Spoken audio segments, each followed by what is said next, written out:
Alhamdulillah, pada malam hari ini kita sudah berada di hari Sabtu malam Ahad yang kedua bulan Sya'ban. Rasanya bulan Sya'ban yang kita jalani baru 2 pekan ini, terasa bulan Ramadan satu seakan-akan meninggalkan kita semuanya. Padahal pada sesungguhnya bulan Ramadan tidak akan pernah meninggalkan kita, kecuali yang meninggalkan itu adalah kita sendiri. Artinya bulan Syawal yang kita pada malam hari ini berada di dalamnya adalah suatu peningkatan. Syawal itu artinya peningkatan. Maksudnya setelah puasa bulan Ramadan satu, orang-orang yang beriman harusnya bertambah derajatnya menjadi muttaqin, orang-orang yang bertakwa. At-taqwa huwa imtisalu awamirillah wajtinabu nawahi. Takwa itu artinya melaksanakan perintah-perintah Allah dan menjauhi larangan-larangannya. Keberhasilan seseorang di bulan Ramadan satu, atau keberhasilan seseorang melaksanakan ibadah haji, umroh, atau berzikir,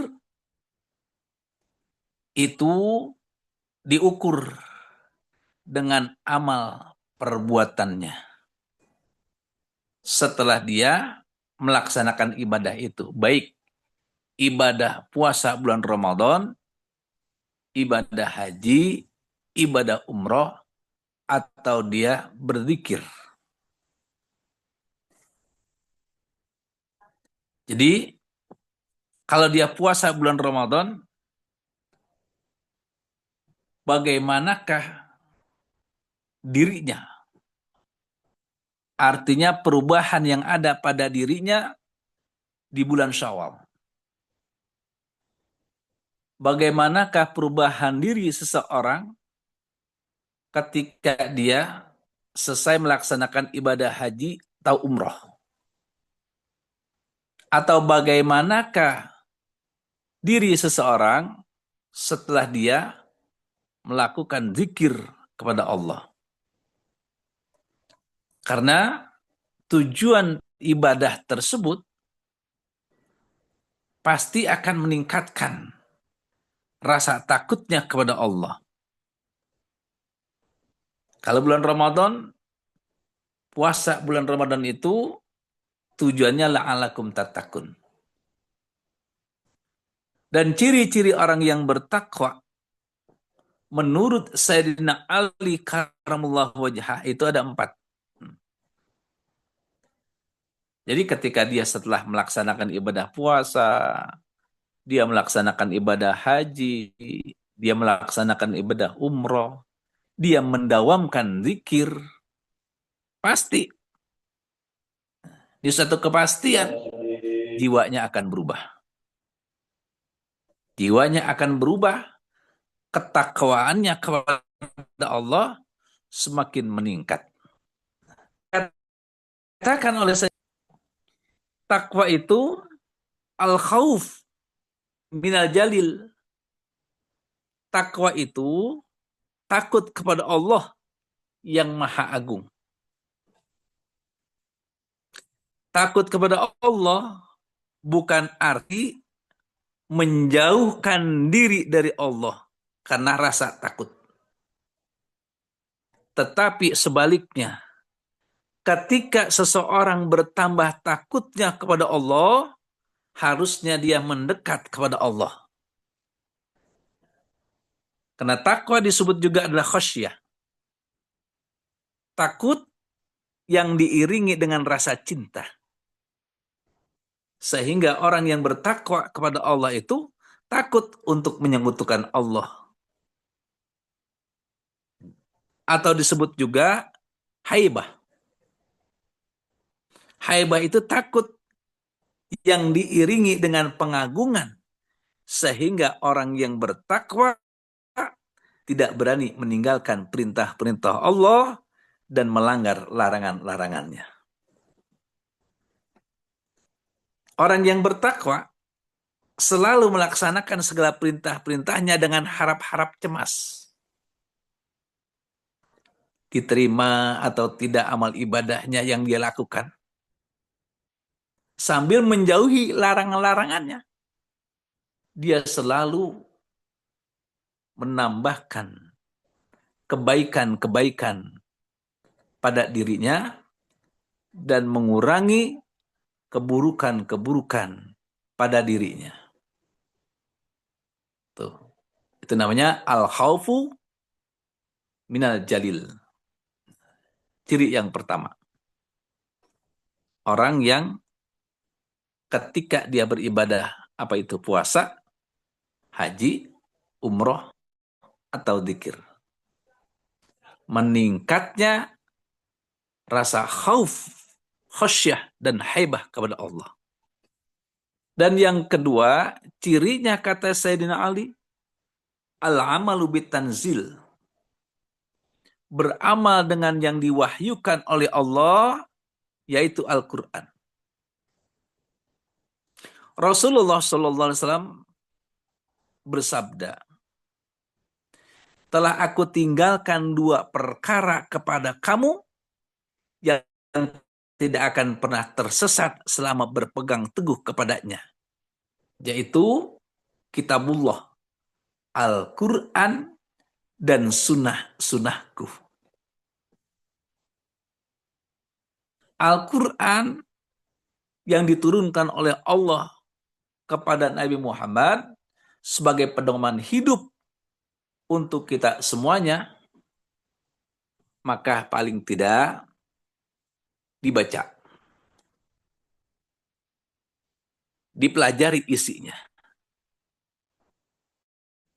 lalu diamalkan sesuai yang diajarkan oleh Rasulullah Sallallahu Alaihi Wasallam, baik melalui hadis-hadis yang beliau ucapkan, yang beliau kerjakan, atau yang beliau contohkan.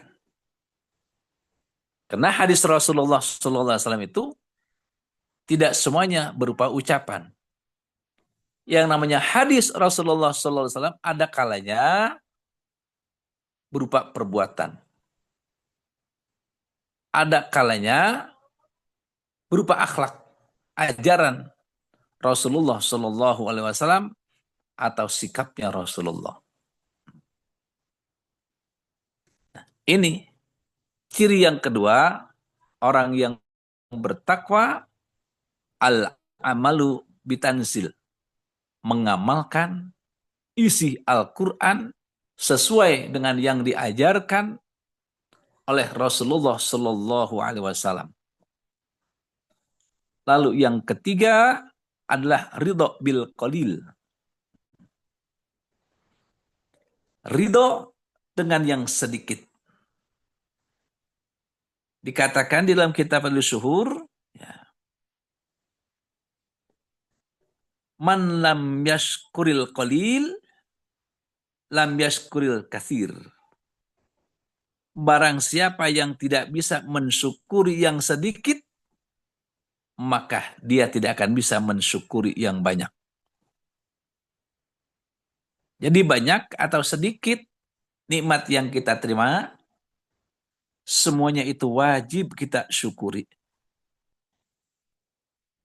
Baik kita mensyukurinya dengan lisan kita, dengan hati kita, ataupun dengan amal perbuatan. Bersyukur dengan lisan, tentu dengan cara memuji atau menyebut-nyebut kepada yang memberi nikmat, yaitu Allah Rabbul Izzah Jalla Jalaluh. Ya. Guru kita Syekh Muhammad Abdul Ghazali Masdul pernah mengatakan, Abdul syukri azikru. Sebaik-baik syukur itu adalah zikir. Zikir itu ingat, mengingat, menyebut siapa yang memberikan kepada kita nikmat. Jadi perhatikan, siapa yang memberi bukan apa yang diberi.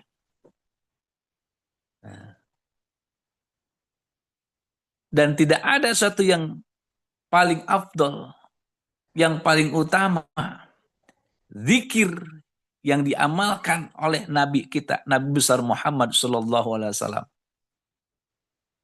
Dan juga diamalkan oleh para Nabi sebelum Nabi kita, Nabi Muhammad SAW, selain kalimat la ilaha illallah.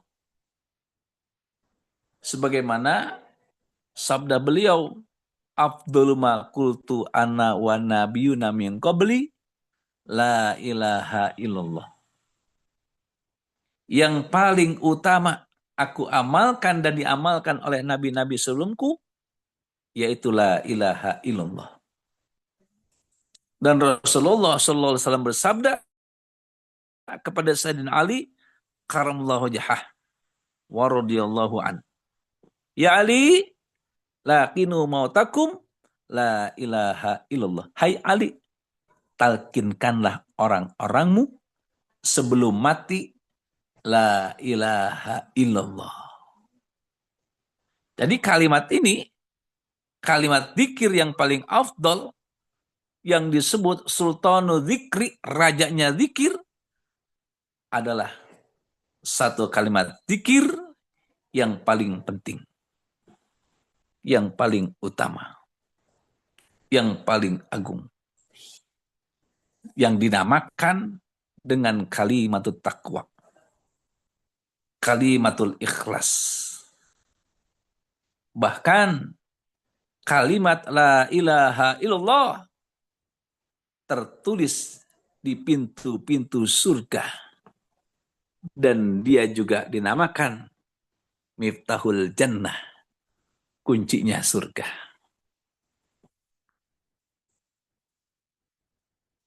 Maka rugi sekali bagi orang yang belum memilikinya, lalu dia menjalankan ibadah-ibadah lainnya. Apa itu haji, apa itu umroh, bahkan apa itu sholat. Pangersa Guru Agung kita mengatakan, sudah ditalkin, punya duit, wajib kan itu. Maksudnya, kalau orang yang sudah ditalkin, punya duit, maka wajib seumur hidup ke Mekah untuk melaksanakan ya ibadah haji ataupun ibadah umroh. Nah, tapi orang yang belum talkin melaksanakan ibadah haji tidak wajib.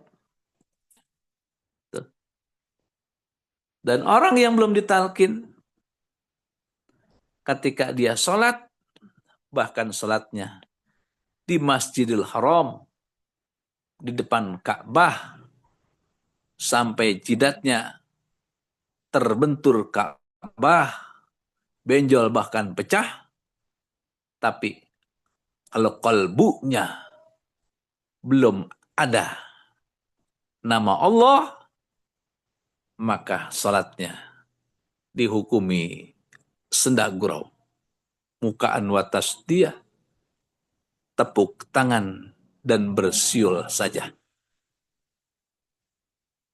Itu semua bahkan sebagai hukuman, siksaan bagi orang-orang yang mengingkarinya. Artinya mengingkari talqin zikir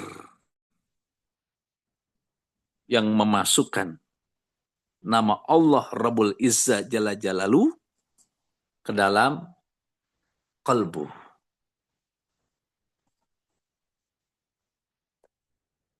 Dikatakan yang dimaksud dengan wajilat kulubuhum itu bergetarnya hati seorang ketika masuknya nama Allah dari lisan zahir ke dalam lisan kalbunya saat ditalkin oleh guru mursyid.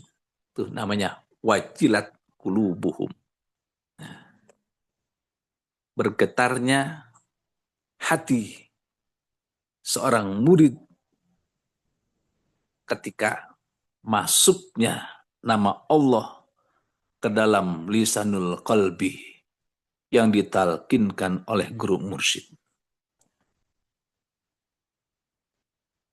Ini bersyukur dengan lisan.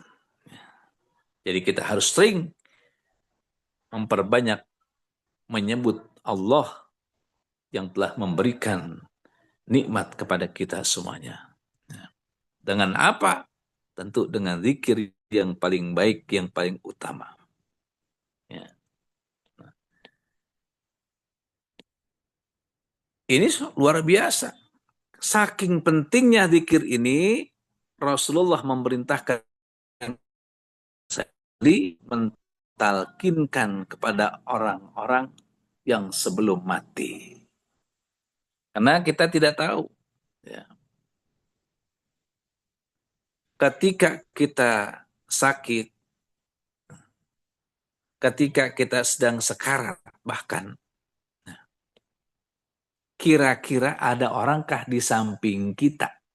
Kalau kita belum talkin dari masa hidup kita, belum talkin di masa sehat kita. Ketika kita sakit atau sekarat, adakah orang di samping kita yang bisa mentalkin kita, membimbing kita ucapan la ilaha illallah? Kalau tidak ada, sungguh luar biasa ruginya kita. Yang belum, apabila kita belum pernah ijazah atau talqin. Maka ajak keluarga kita, saudara kita, kepada ahlinya untuk mentalkin atau mengijazahkan.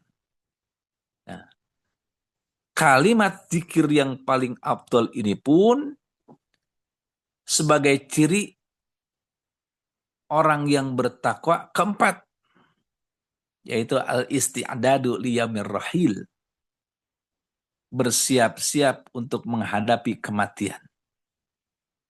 Nah, karena kita tidak tahu kapan kita mati.